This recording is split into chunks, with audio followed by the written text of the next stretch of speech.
Gall bladder यानी पित्ताशय की थैली, पित्त की थैली, ये एक पियर सेपरेट ऑर्गन है, यानी नाशपाती का जो आपने फल देखा होगा उसकी तरह से ये दिखता है। और साइज में इसकी कैपेसिटी नॉर्मली 35 टू 50 ml की कैपेसिटी होती है और जरूरत पड़ने पे काफी भी बड़ा हो सकता है।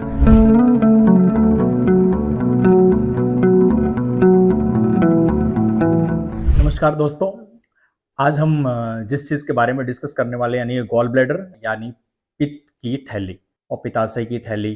तो गॉल ब्लैडर है क्या, इसमें होने वाले मुख्य बीमारियां क्या है, कैसे उनका इलाज किया जा सकता है, बीमारियों की वजह क्या है, कैसे कब डॉक्टर को संपर्क है, ये सब हम जानेंगे। गॉल ब्लैडर यानी पित्ताशय की थैली, पित्त की थैली, ये एक पियर सेपरेट ऑर्गन है, यानी नाशपाती का जो आपने फल देखा होगा उसकी तरह से ये दिखता है। और साइज में इसकी कैपेसिटी नॉर्मली 35 टू 50 ml की कैपेसिटी होती है और जरूरत पड़ने पे काफी भी बड़ा हो सकता है।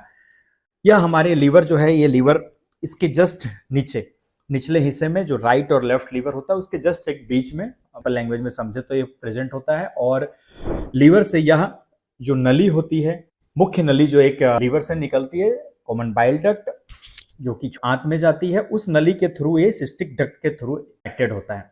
अब शरीर में हमारे इसकी जरूरत क्या है? जो पित्त यानी कि बाइल, ये लीवर के अंदर फॉर्म होता है और यह इस नलियों के माध्यम से यह गॉल ब्लैडर के अंदर जाता है। गॉल ब्लैडर का मेन काम इस बाइल को कंसंट्रेट करना होता है, यानी जो आपको बाइल बनता है वो काफी मात्रा में बनता है, कंसंट्रेट करके बहुत ही कम मात्रा में बना देता है। उसके पीएच को रेगुलेट करता है, बाइल के फ्लो को रेगुलेट करता है, यानी कि कितना बाइल हमारे आंतों में जाना है। अब सवाल उठता है कि बाइल की जरूरत क्या है? तो बाइल जो होता है यह हमारे खाने में जो भी fatty food and fat related जितने भी चीजें हैं, जैसे कोई विटामिन है जो कि फैट पे डिपेंडेंट है, उन सब के एब्जॉर्प्शन में, पाचन में यह मदद करता है। तो जैसे कि हम खाना जाते हैं, जब ये खाना छोटी आंत के अंदर पहुंचता है तो कुछ हार्मोन्स कुछ मैसेज लेके गॉल पित्त की थैली के पास जाते हैं और पित्त की थैली कॉन्ट्रैक्ट करती है और ये गाढ़ा बाइल आपके इस कॉमन बाइल डक्ट के थ्रू आपके छोटी आंत में आता है और इन फैटी फूड के एब्जॉर्प्शन में मदद करता है। मुख्य फंक्शन जो है वो स्टोरेज ऑफ बाइल है, कंसंट्रेशन ऑफ बाइल है, बाइल को रिलीज करना है, कब कितनी मात्रा में देना है, बाइल के पीएच को रेगुलेट करना होता है। अब कई बार ये लोग पूछते हैं कि अगर जो इसका इलाज है जो कि हम आगे डिस्कस करने वाले हैं, जहाँ पित्त की थैली को निकाल दिया जाता है, तो अब आपने इतना तो समझ ही लिया है जो पित्त है वो लीवर के अंदर बनता है, तो गॉल ब्लैडर निकालने से भी कोई ज्यादा फर्क नहीं पड़ना है, क्योंकि आपके पाचन के लिए पित्त की जरूरत है। वो पित्त चाहे लीवर से आए चाहे गॉल ब्लैडर के थ्रू होके आए, अल्टीमेटली जो पित्त है वो लीवर के अंदर बन रहा है और वो पित्त फॉर्म होकर आपके इंटेस्टाइन तक पहुंच रहा है और आपका जो भी मील है वो एब्जॉर्ब हो जाएगा उसके थ्रू। थैली की जो मुख्य समस्याएं क्या है? तो पित्त की थैली के अंदर जो मुख्य समस्या होती है वो है गॉल ब्लैडर का स्टोन यानी पित्त की पथरी। यह बहुत ही कॉमन बीमारी है, खासकर नॉर्दर्न इंडिया में बहुत ही ज्यादा होने वाली है और खासकर लेडीज में बहुत ज्यादा पाई जाती है। जैसे कि कहा जाता है कि फीमेल 40 फर्टाइल फैटी, मीन्स कि 40 30 35 40 का जो कॉमन एज है लेडीज का, और उसमें खासकर ओबेसिटी मतलब मोटापा जिसमें ज़्यादा है उनमें ये ज़्यादा पाया जाता है।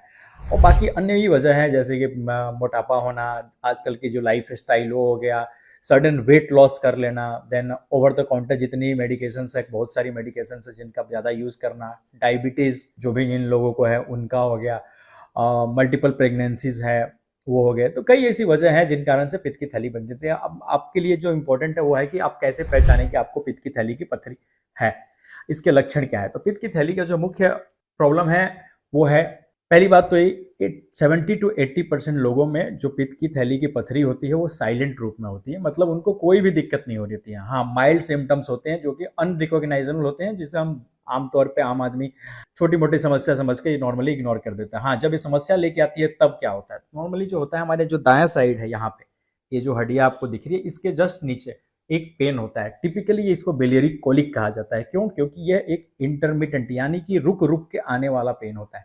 जब यह पित्त की थैली की पथरी, ये जो सिस्टिक डक्ट दिख रही है आपको, ये नली इसके अंदर फंस जाती है और जब आप खाना खाते हैं, खाना खाने का 1 आवर, हाफ एन आवर और 2 आवर के आसपास जब पित्त की थैली को काम करने की जरूरत पड़ती है, ऊपर से ये पथरी फंसी हुई है, तो आपको रिकरेंट पेन होता है, स्पाज्म, और इस पेन के साथ जैसे कि बदहजमी होना, उल्टी जैसा मन हो जाना।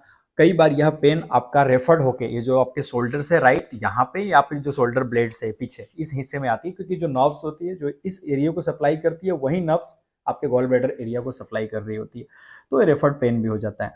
माइनर सिम्टम होते हैं जैसे कि डिस्पेप्सिया, मतलब कि खट्टी खट्टी डकार आना, एक्सेस एसिड का बनना, बार बार एसिडिटी होना, क्रोनिक गैस्ट्राइटिस होना बार बार। अगर आपको ये सब दिक्कत हो रही है तो हो सकता है कि ये गैस्ट्राइटिस होने की जो वजह है वो गॉल स्टोन हो। आप मामूली एक खाली पेट की जो सुबह की दवाई होती है वो बार बार ले रहे हैं, लॉन्ग टर्म से ले रहे हैं, तो आपको एक बार चेक जरूर करवाना चाहिए कि कहीं कुछ पथरी वगैरह तो नहीं है। अब ये तो सारी दिक्कतें थी जब तक यह पथरी आपके इस पित्त की थैली के अंदर थी। कई बार यह पथरी छोटी होती है और यहाँ से ये निकल जाती है, और जो मुख्य नली है जो दिख रही है आपको, ये सिस्टिक कॉमन बाइल डक्ट, कई बार यह नली यहाँ से निकली, इस नलियों में फंस जाता है। इसके कारण पित्त आगे जा नहीं पाएगा, और पित्त आगे नहीं जा पाएगा तो ये शरीर में एकुमुलेट होगा, जो कि जॉन्डिस के रूप में यानी पीलिया के रूप में प्रतीत होगा। और यह एक सर्जिकल जॉन्डिस होता है, ऑब्स्ट्रक्टिव जॉन्डिस यानी रुकावट के कारण होने वाला जॉन्डिस होता है। एक जो मेडिकल जॉन्डिस होते हैं उनसे काफ़ी भिन्न होता है। इसके अंदर आपके जो लैट्रिन है वो काफ़ी हो सकता है कि सफ़ेद हो, या फिर नॉर्मल जो पीलापन है वो ना हो, और बार बार आपको ये पेन के अटैक आ रहे हो। कई बार यह बहुत दिन तक यहाँ पे अटकी रहे तो इन्फेक्शन हो जाता है, जिसको कोलेंजाइटिस कहा जाता है। कई बार जो ये जो पित्त की थैली है आप के नेक पे ये जो स्टोन है ये फंसा रह जाता है। इसके कारण जो पित्त है वो तो ये अब्जॉर्ब हो गया और पानी जैसा चीज कोकोनट वाटर की तरह इस पित्त की थैली के अंदर एक्युमुलेट हो जाता है, जिसको म्यूकोसिल कहा जाता है। कई बार इसके अंदर इन्फेक्शन हो जाता है, जिसको एम्पाइमा कहा जाता है। कई बार यह पित्त की थैली जो है, जो स्टोन है, वो बार बार इसकी जो ये दीवार है इसमें रगड़ खा कर और ये परफोरेट कर जाती है, यानी कि फट जाती है। और फटने के कारण क्या होता है कि जो साथ में छोटी आंत है उसके साथ चिपक के एक कोलिसिस्टोड्यूडनल फिस्टुला फॉर्मेशन कर देता है, या फिर जस्ट परफोरेशन करके ही हमारे पास पेशेंट आते हैं। कई बार अब इस नली में जब फंसी थी तो जॉन्डिस हुआ। कई बार नीचे के हिस्से में आप देखेंगे तो यह एक इंपॉर्टेंट ऑर्गन है, यह है पैंक्रियास यानी कि अग्नाशय।